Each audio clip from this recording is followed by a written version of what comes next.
Bismillahirrahmanirrahim. Dr. Moeed Yusuf, esteemed panelists, speakers, international guests, ladies and gentlemen, Assalamu alaikum and good morning. It's my profound pleasure to speak to you once again at Islamabad Security Dialogue. I'm extremely pleased to note that this forum, organized by National Security Division for the first time in 2021, has already made its mark as one of the region's prominent security dialogue, and I would like to compliment Dr. Moeed and his team for this achievement. I believe today more than ever, we need to inculcate and promote such spaces for intellectual debate and discourse where people from around the world come together to share ideas about the future of their countries and the world at large, where some of the brightest minds can identify means of global cooperation rather than confrontation. Ladies and gentlemen, I speak to you today as the world is witnessing an unprecedented return to global power contestation. The resurgence of interstate conflict amidst shared global challenges of poverty, climate change, terrorism, cyber intrusion, and scarcity of resources poses profound questions for international system. The international community's collective security rests in our ability to integrate our shared goals of global prosperity through an equitable international system, resisting the pressures of great power contestation.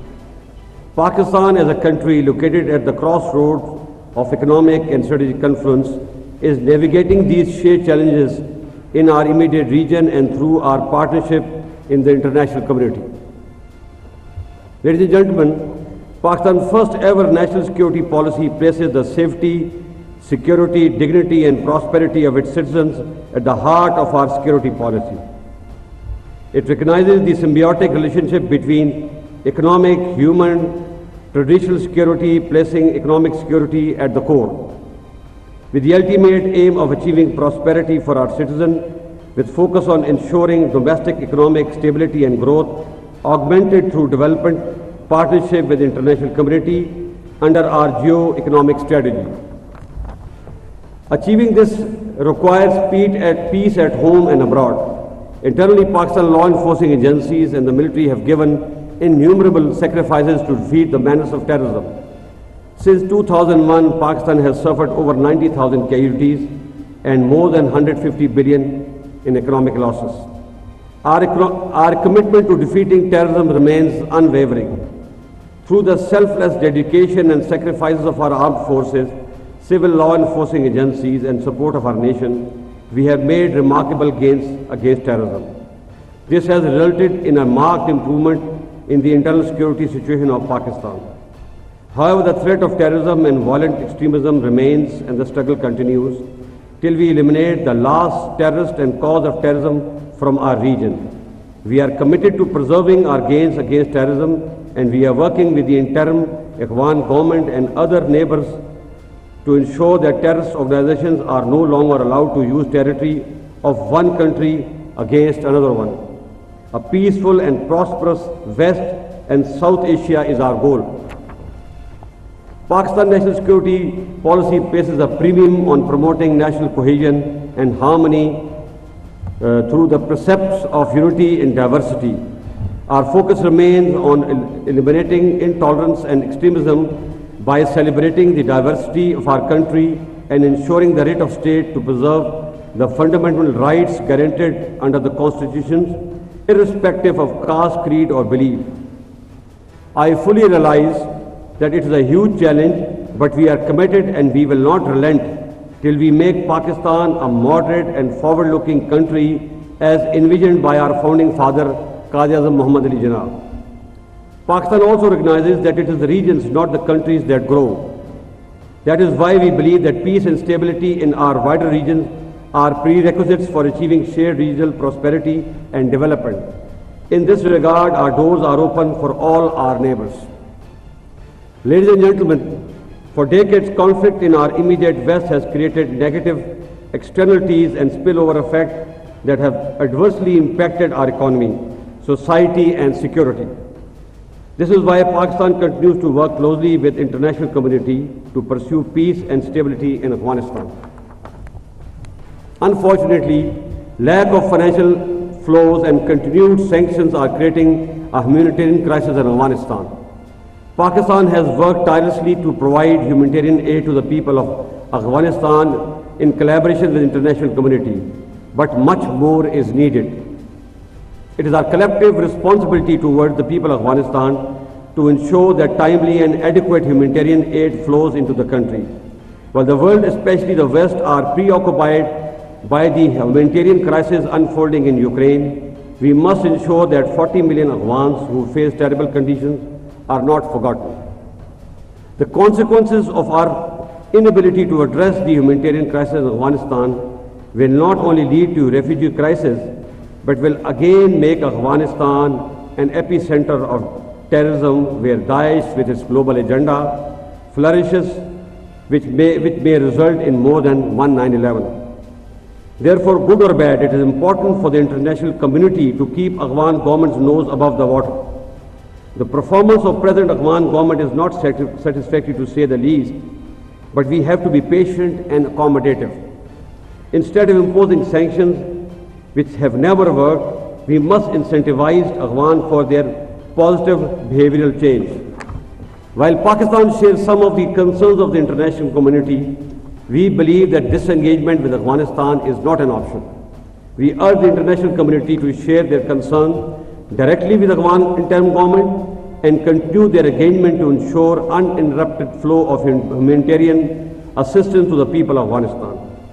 Pakistan already hosts nearly 4 million registered and unregistered Afghan refugees. We continue to host our Afghan brothers and sisters, but would like to work with the international community to create stable environment necessary for their time-bound and dignified return to Afghanistan. Ladies and gentlemen, toward the east, situation along the line of control is satisfactory and fairly peaceful. Mercifully, we have not seen any major incident along the line of control since last 1 year, which has brought great relief to the people living along both sides of the line of control. However, the recent incident involving Indian launching a supersonic cruise missile into Pakistan on 9th March 2022 is of serious concern. Unlike other incidents involving strategic weapon system, this is the first time in history that a supersonic cruise missile from one nuclear-armed nation has landed in another. This raises serious concerns about India's ability to manage and operate high-end weapon systems, and equally concerning is India's indifferent attitude in not informing Pakistan immediately about an inadvertent launch of the missile. We hope the international community will realize that this incident could have resulted in loss of life in Pakistan or an accidental shooting down of a passenger plane that were flying along the path of the cruise missile. Pakistan has called for a thorough probe into the incident, and we expect India to provide evidence to ensure Pakistan and the world that their weapons are safe and secure. On our part, like early 2019, when Pakistan demonstrated its role as a responsible member of international community by returning the captured pilot of an intruding Indian fighter aircraft, we have once again demonstrated maturity and responsibility in our response. Ladies and gentlemen, Pakistan continues to believe in using dialogue and diplomacy to resolve all outstanding issues, including the Kashmir dispute, and is ready to move forward on this front if India also agrees to do so. With 1/3 of the world engulfed in some sort of a conflict or war, it is important that we keep the flames of fire away from our region. In this regard, besides Kashmir dispute, the Indo-China border dispute is also a matter of great concern for us, and we want it to be settled quickly through dialogue and diplomacy. I believe it is time for political leadership of the region to rise above their emotional and perceptual biases and break the shackles of history to bring peace and prosperity to almost 3 billion people of the region. Ladies and gentlemen, with growing concern about major park contestation, Pakistan is positioning itself as a melting pot for a positive global economic interest through our focus on connectivity and development friendship. Pakistan does not believe in camp politics, and our bilateral relationship with our partners are not at the expense of our relationship with other countries. Pakistan enjoys a close strategic relationship with China, demonstrated by our commitment towards Pakistan-China Economic Corridor or CPEC. Equally, we share a long history of excellent and strategic relationship with the United States, which remains our largest export market. We seek to broaden and expand our ties with both countries without impacting our relations with the other. Similarly, European Union, United Kingdom, Gulf, Southeast Asia and Japan are also vital for our national development and progress. Ladies and gentlemen, Pakistan is deeply concerned about the conflict in Ukraine. With Ukraine, we enjoy excellent defense and economic relationships since its independence. With Russia, we had cold relations for a long time due to numerous reasons. However, recently there have been some positive development in this regard. Sadly, the Russian invasion against Ukraine is very unfortunate as thousands of people have been killed, millions made refugees and half of Ukraine destroyed. This is a huge tragedy which must be stopped immediately. Furthermore, despite legitimate security concerns of Russia, its aggression against a smaller country cannot be condoned. Pakistan has consistently called for an immediate ceasefire and cessation of hostilities. We support immediate dialogue between all sides to find a lasting solution to the conflict. Pakistan has also dispatched humanitarian assistance to Ukraine through special flights of Pakistan Air Force and will continue to do so. The continuation or expansion of conflict in Ukraine will not serve the interest of any side, least of all the developing countries, which will continue to face socio-economic costs of the conflict, a conflict which can easily get out of hand. Ladies and gentlemen, clearly there are visible camps at the time among global polity, those which advocate contestation and those advocate cooperation. The future vision of global security will ultimately be shaped and decided by the fact that which camp prevails.